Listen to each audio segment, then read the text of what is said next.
Selamat pagi teman-teman dan Bapak Guru. Saya Matilda Jessica Putri dari kelas 11F.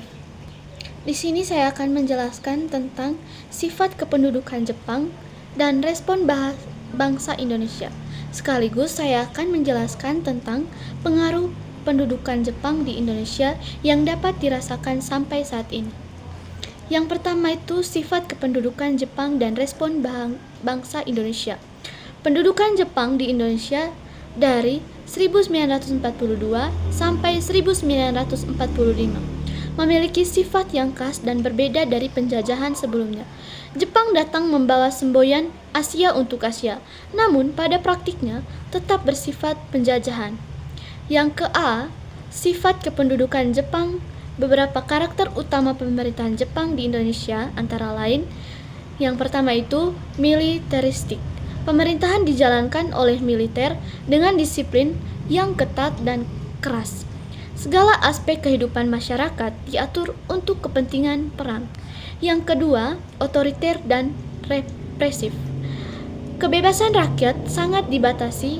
Kritik terhadap pemerintah Jepang tidak diperbolehkan dan sering mendapatkan hukuman berat. Yang ketiga, eksploitatif. Jepang memanfaatkan sumber daya alam Indonesia dan tenaga kerja Indonesia secara besar-besaran, termasuk melalui kerja paksa yang kita kenal juga Romusa. Yang keempat, propaganda dan mobilisasi massa. Jepang menggunakan propaganda untuk menarik simpati rakyat seperti melalui organisasi Putera, Jawa Hokokai, dan pelatihan militer. Yang kelima itu penghapusan pengaruh Barat. Jepang melarang penggunaan bahasa Belanda dan mendorong penggunaan bahasa Indonesia serta budaya lokal.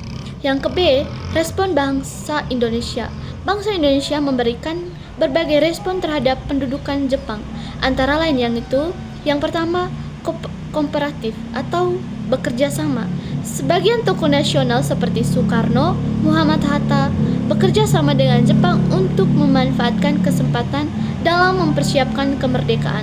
Yang kedua itu non-kooperatif atau perlawanan. Terjadi perlawanan di berbagai daerah seperti pemberontakan di Aceh, Singaparna, dan Blitar. Yang ketiga itu strategi terselubung. Banyak tokoh menggunakan organisasi bentukan Jepang sebagai sarana untuk menanamkan semangat nasionalisme dan mempersiapkan kemerdekaan. Yang kedua itu pengaruh pendudukan Jepang yang masih dirasakan hingga saat ini. Pendudukan Jepang meninggalkan berbagai dampak yang masih dapat dirasakan dalam kehidupan bangsa Indonesia saat ini, baik positif maupun negatif. Yang ke-A, dampak positif. Yang pertama itu meningkatkannya nasionalisme. Rakyat semakin sadar akan pentingnya kemerdekaan dan persatuan bangsa. Yang kedua, penggunaan bahasa Indonesia. Bahasa Indonesia semakin berkembang karena menggantikan bahasa Belanda dalam kehidupan sehari-hari masyarakat.